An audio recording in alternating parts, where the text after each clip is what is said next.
Welcome to your Full Circle Friday. My name is Sara, a certified trauma recovery coach with Full Circle Wellspring. Trauma causes a disruption in our neural pathways and can halt survivors from staying connected to themselves, others, and the world around them. They can abandon or exile parts of themselves behind a wall of shame and fear. These episodes are dedicated toward understanding trauma and learning about outside resources, adjunctive services, recommendations, techniques, coping skills, and more to support and encourage the survivor on their journey back to their authentic selves. Let's get started.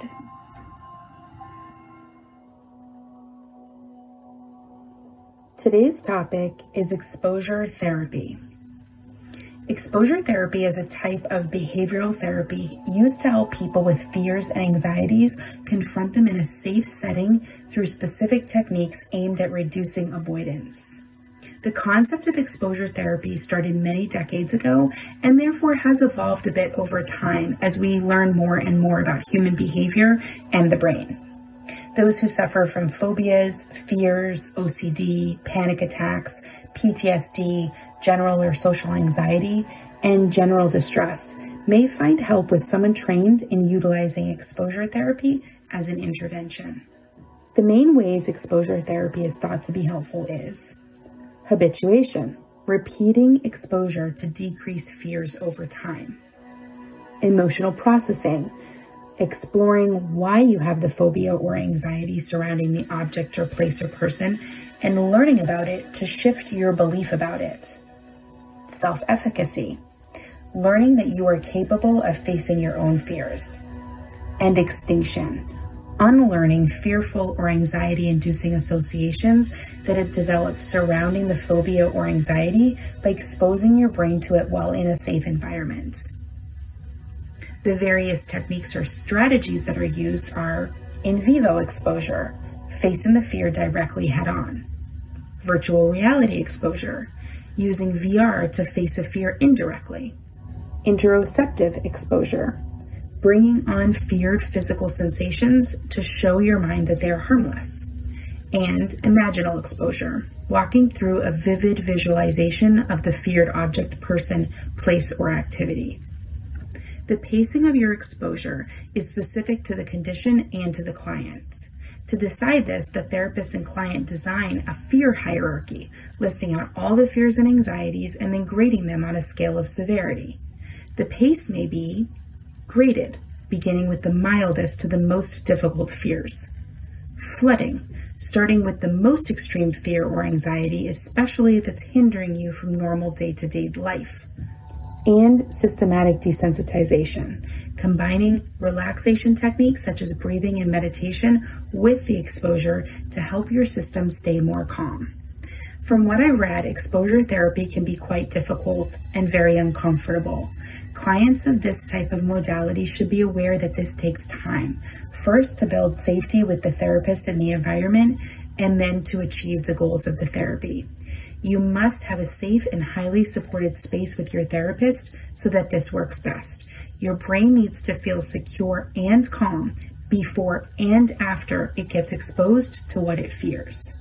This is part of the retraining process to teach the nervous system that the feared object or situation is actually safe.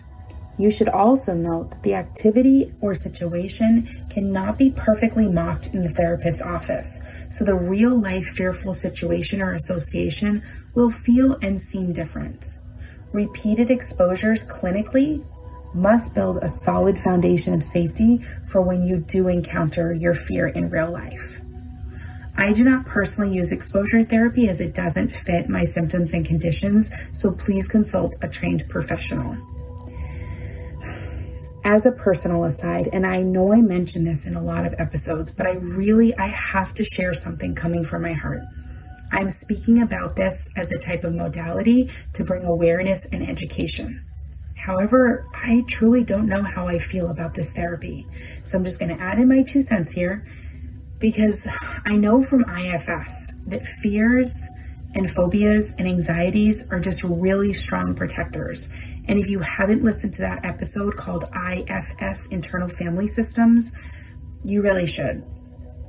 I've learned through IFS that our protectors have good intention in the work they do to keep us safe, and they should be respected and heard.